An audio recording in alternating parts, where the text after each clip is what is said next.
Heyo everybody, Haku here with my live reaction or read through for Tower of God Chapter 644, Season 3, Episode 227. I am very excited to read, as I always am. A little bit, a little nervous about how things are going with the rest of this arc, given that we have, less than 10 chapters left. That's pretty crazy. Character poll will come soon.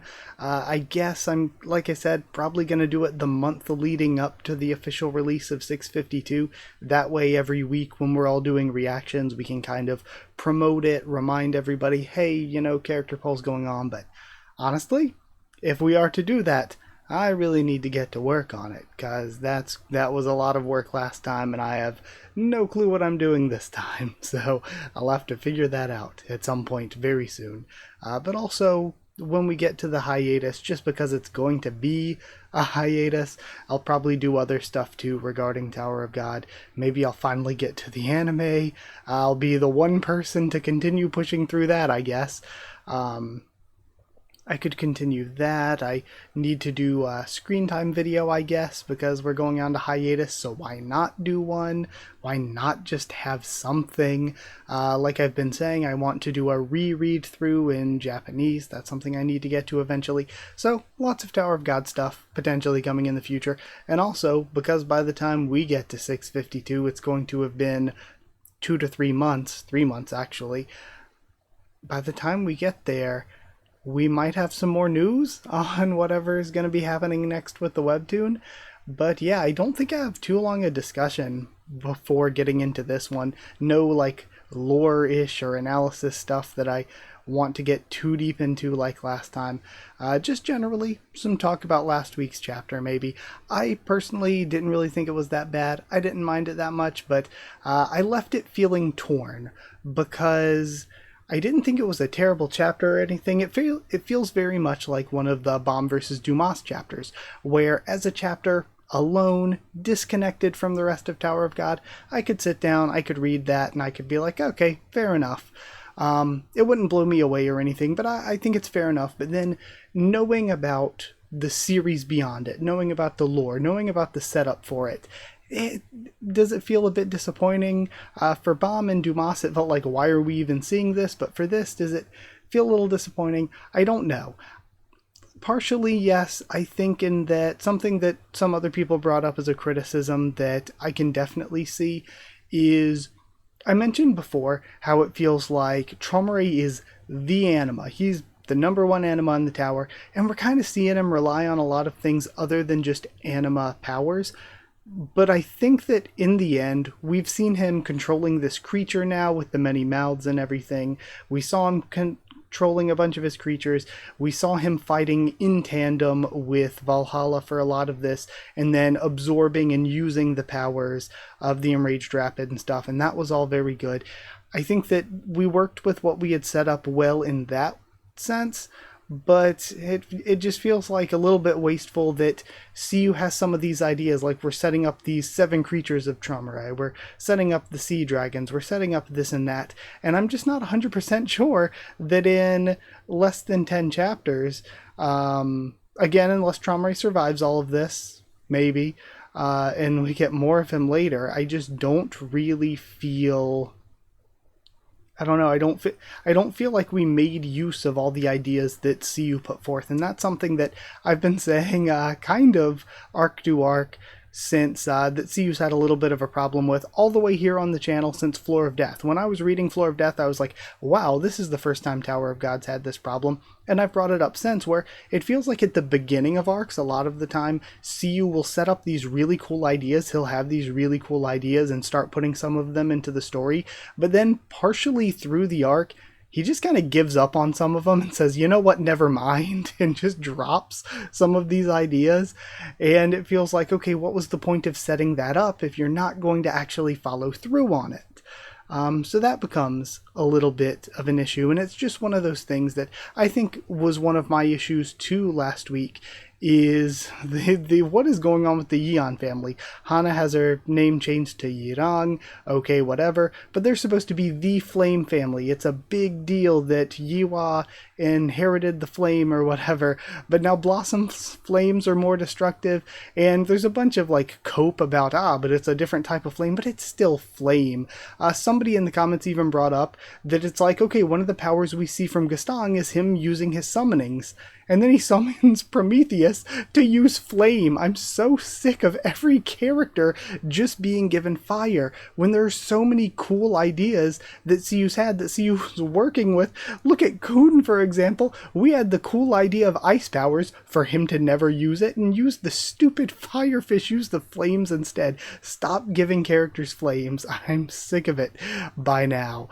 It's just happened too much. When the thing is, we have seen, it's like CU had all these creative ideas, all this fleshed out lore over 10 years ago, and now 10 years later, it's time to be like, okay, we're wrapping some of this lore into the actual plot, and the execution is far from to be desired. It's like kind of sloppily executed. There's a lot of stuff that feels retconny, a lot of stuff that's a bit disappointing, and it's like you had all these good ideas.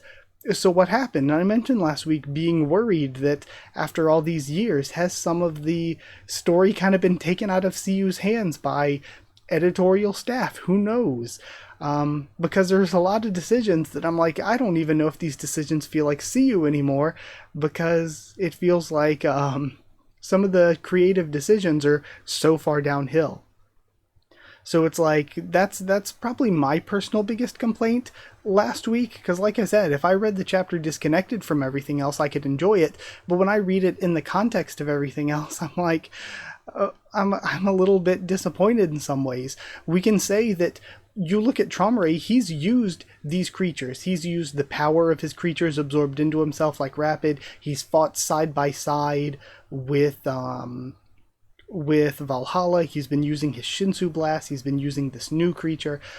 He's been using the different forms of his disconnect. He's been using all of this.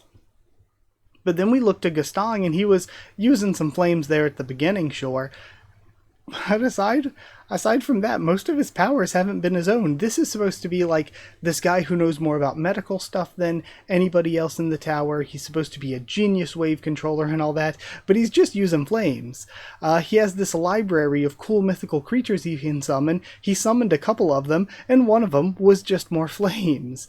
When it comes to his strongest, like, imagine if no other characters gave Gaston any power. What would Gaston be doing against Traumerei without the bonking stick given to him by V? If V hadn't literally given Gaston a power, what would he be doing? And when things get really tough, and even the bonking stick seems like it might not be enough to handle what's going on here, he pulls out this spark, this flame left by Blossom. If Blossom hadn't given him the flame, what would he have? Like, without the powers given to him by other people, Gaston feels like, honestly, he might have just gotten absolutely washed by Traumerei here.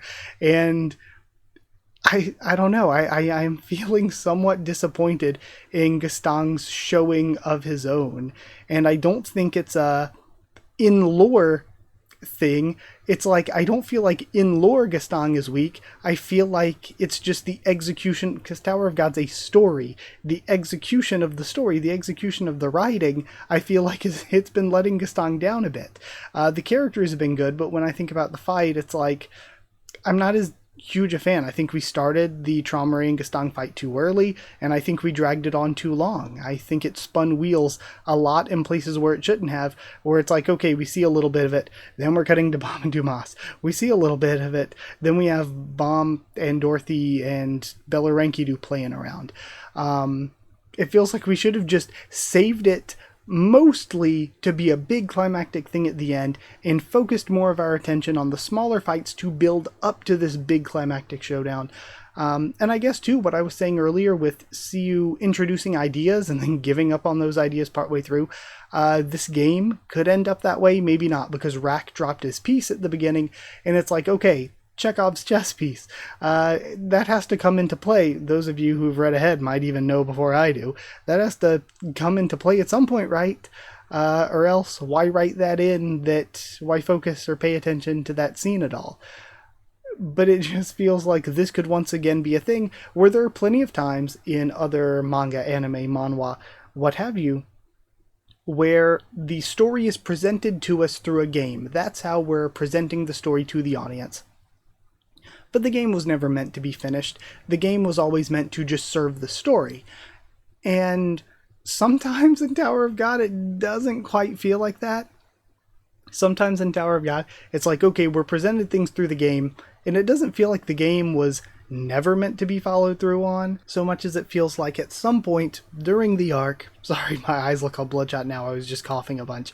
It feels like some point during the arc, Siyu gets to the point where he's like, maybe he thinks the arc's going on too long, or maybe he's like, nah, never mind, I changed my mind. At some point, sometimes it feels like he's just like, you know what, never mind, we're not doing this anymore, and he just totally shifts, and some of the things we're introduced to go nowhere.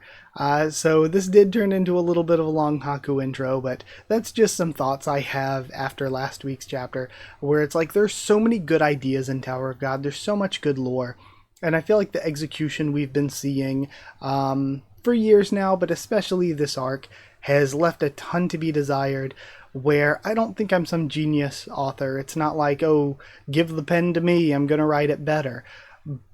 But there were certain things where I'm like, easily I can, look at this arc and be like, yeah, you could have done this better, done that better. And if even somebody as dumb as me can be like, oh yeah, this could have easily been done in a way that makes more sense, or that is just more exciting, or that fits better, then, I think we run into an issue there. Also, like, taking into account things that people have been complaining about for a long time, some of the panels last week are insanely long and just don't add anything new, and I saw other people, even in my comments, bringing that up, that some of the panels are too long and you're scrolling for forever to get through them.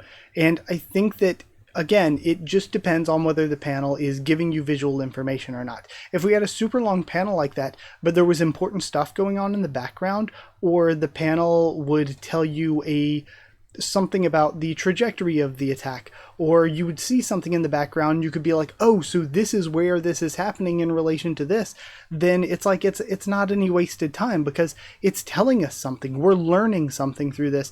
But there are a lot of panels where we just carry on. It's like, okay, more of the same thing, more of the same thing. And the reason that it's a waste is because we're just not seeing anything new. And it can be a really detailed background, but if there's nothing in the background that actually tells us or shows us anything, then it's kind of a waste, because we will have learned nothing new from that as a reader. We will have learned nothing new about how many enemies they are, where they're at in space, anything like that. So again, if there's any kind of new information presented to us, I think that it's perfectly fine to have panels like that. But the issue is that very, very often, so often, that's not the case. But either way, with all of that aside, I don't think there's anything else to talk about before we read, so let's go ahead and read, and then maybe we'll do some other discussion afterward, but I usually talk about things as I'm reading through. Either way, let's start 644 with our violence warning. And then we have the shot of Yurik from last time. I think that's a really good shot of Yurik. Yurik Mazano. If you two bastards don't stop fighting right now, there's going to be hell to pay. You've already caused enough destruction. Let me make sure that everything looks fine on your end. Okay. Seeing more of Traumeré, the Floodwaters, Screecher. You have Gastang there, still missing an arm. Again, I like the tattering of Gastang's clothes, the fact that his arm stayed missing and stuff. Like, all of that I think is really cool. What are you doing here? You agreed not to meddle in our business. Yurik, this fight does not concern you. Stay out of it. No. If you're so eager to fight, I dare you both to come at me. I can easily handle the two of you together. And then we have Hidden Memory Fragments of That Day, Part 1. Okay, this is a title I wasn't expecting. Damn it, where are we? I can't see anything, and we're getting Belarankidu. Just hang in there a little longer. We're still within the vines. Look, I see the light, and they still have the chess piece. And Rachel and Yoda are there. Okay, did not expect to see them. Rachel. Again, many things this arc that just kind of felt dropped partway through, and I'm like, okay, we're getting to see it again. That's good. That voice. Belleria? What's that sticky stuff all over him? What are you doing here? And what's with that horn?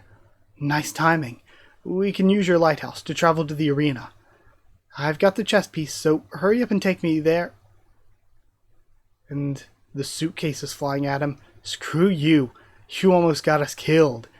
And he gets battered by Yura. And now you have the nerve to ask us for a favor? Long page break there. You filthy liar. We came this close to dying because of that fake bracelet you gave us. Plus you didn't even bother to come and check or send a ranker to rescue us when we were trapped. Yura, that's the vice commander you're yelling at. Nonsense. We're not on the battleship right now, are we? We were nearly killed because we trusted that jerk. And again, it just feels like the world building for Tower of God gets kind of weird when you have regulars, even a regular from a 10 family, acting this way toward a high rank, or well, not a high ranker, but an advanced ranker, or even just regular ranker. Even just a regular ranker from a great family. It just feels like it's, I don't know, it just feels like the social structure of the tower and the lore that we've built kind of feels like it falls apart a little with stuff like this. Hey, why the heck are you so weak? Are you really a ranker? If you didn't have my protection, you'd already be dead. How is everyone in the Ha family so damn strong? Hey, listen, I understand why you two are angry at me, but just hear me out. The Irregular's on his way here, and he's after the chess piece. If we don't work together, we might end up losing both chess pieces to him. What? Bomb is here? That's right, your least favorite person in the world. He's after the other king I stole. You realize what would happen if the Irregular got his hands on both chess pieces, right? Our whole plan to use this war to control the fate of the two families would be ruined.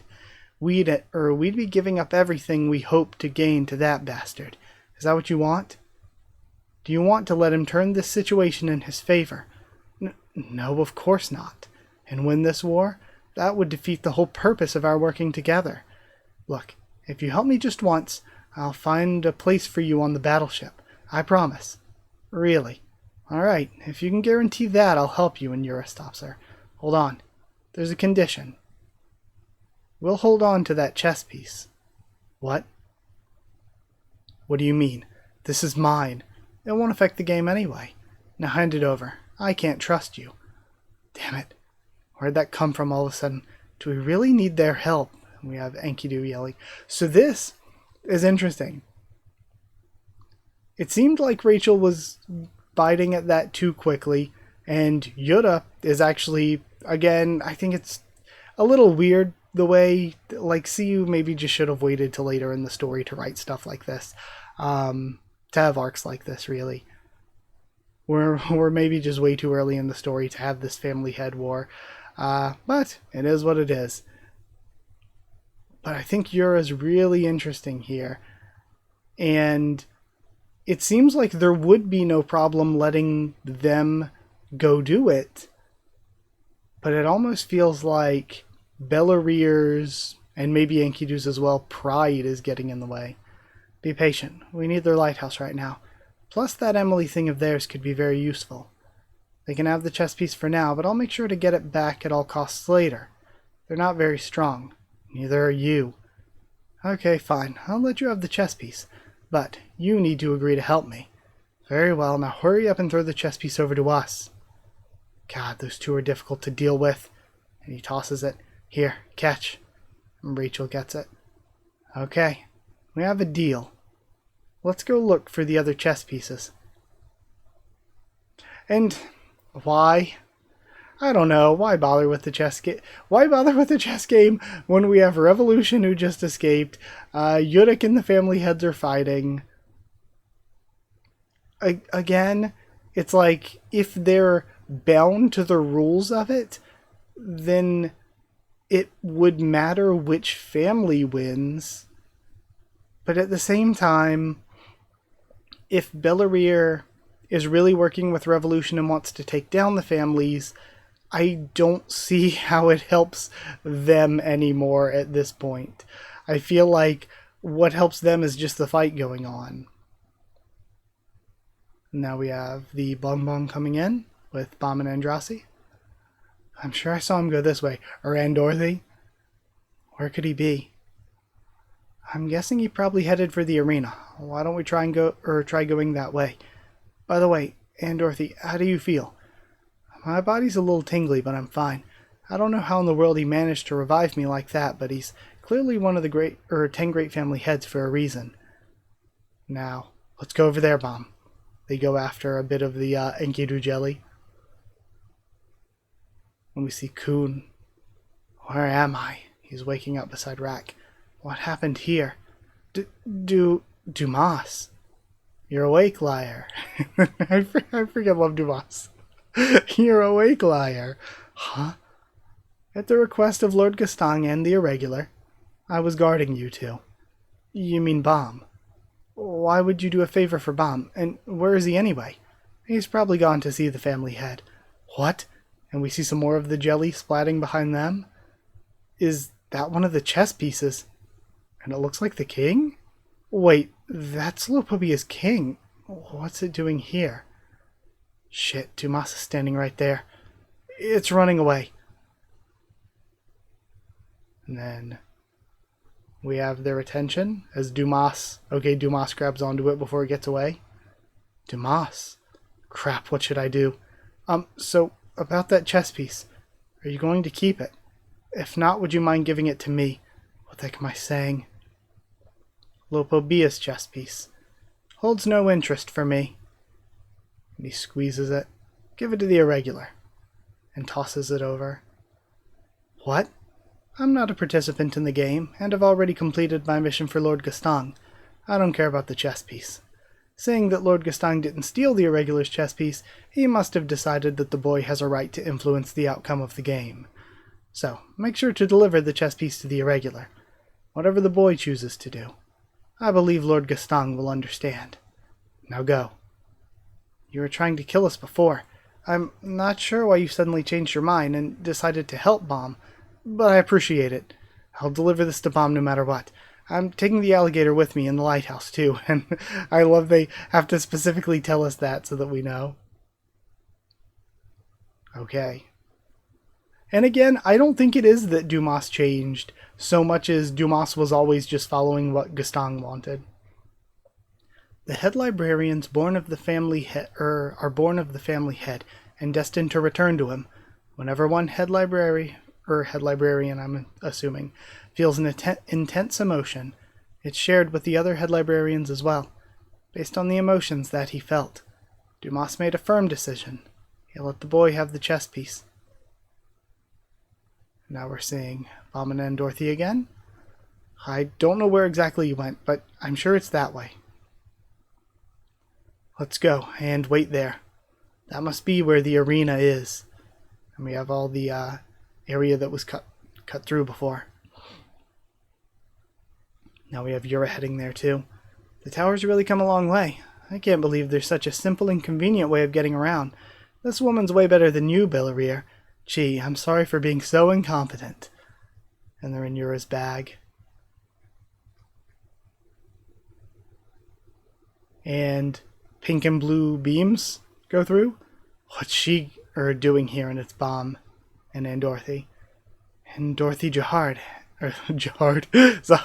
and the Regular. I assume they mean Irregular. She has a chess piece. Go get her, Bomb. Yes, and Dorothy. Shit. And now we see Rachel and Bella Rankidu coming out of the bag. Bomb. The Irregular. You again. Why do you keep following me? Stop getting in my way. It doesn't even matter to you if the 10 family heads are defeated. Of course it does. What do you mean? Wow, seriously? Hey, control yourself. This kid's absolutely infuriating. No, don't. And then Enkidu takes over. Why do you keep bothering me? You have nothing to do with the 10 family heads. He swings his blade. That's it. I'm gonna kill you for real this time. He looks so goofy wearing Bellareer's pants.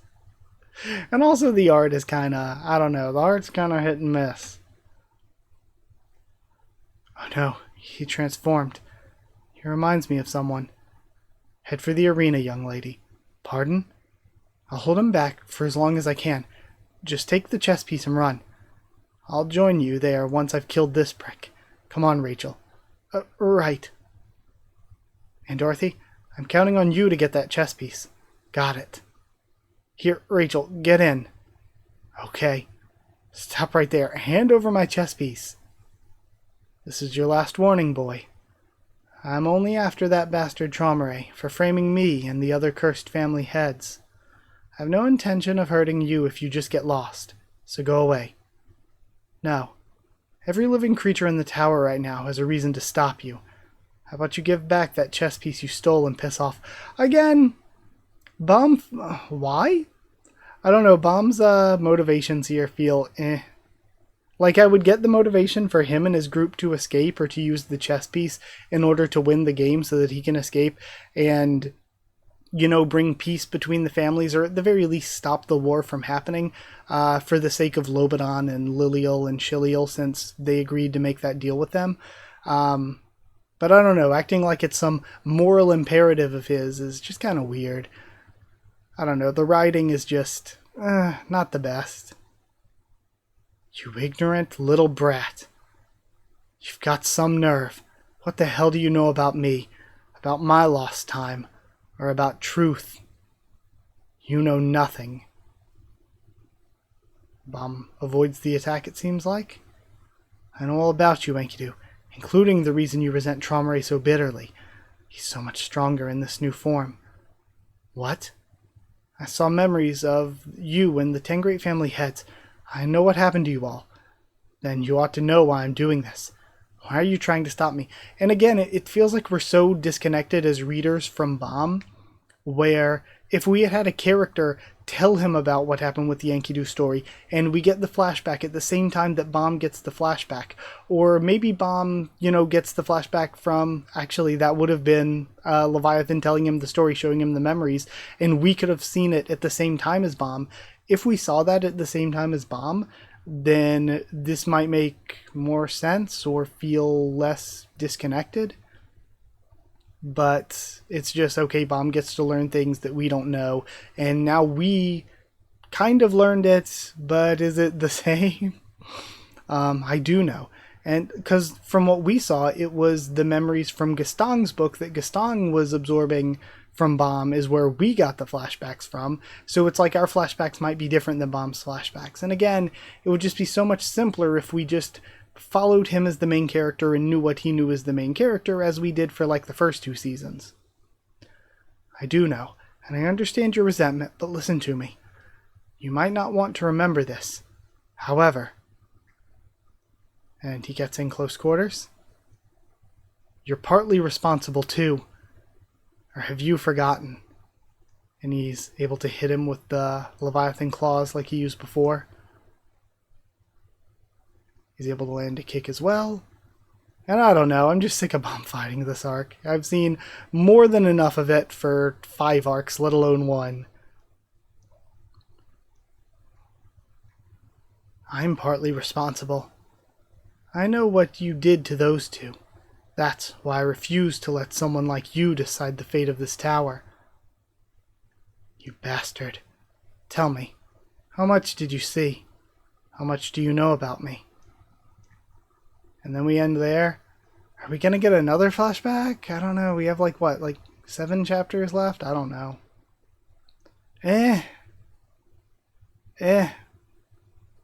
Like, I thought we were spinning wheels a little bit and maybe doing too much with the family head fight, and now we're not even doing family head fight stuff. We're back to more Enkidu, Bomb, and Dorothy playing around. It is important, but it doesn't do a good job at feeling that important. And it would be important to other characters. Maybe we should have used other characters for this kind of stuff, but it doesn't feel like it should feel this important to Bomb and Dorothy, like her risking her life earlier in earlier chapters. Why? Yeah. not great. So yeah, I don't know. It's one of those things where we get the announcement and it's like, okay, well, we, at the time of that announcement, it's like we have like 11 or 12 chapters left to read. And this arc hasn't been very good, but maybe we're in the midst of this revolution stuff getting introduced. Maybe we can do something with that. And maybe these last few chapters will be really action-packed and exciting. And now we're just back to more stuff that we've spent dozens of chapters on. It's like, okay, can we do something with the storyline? I don't know. I'm not a huge fan.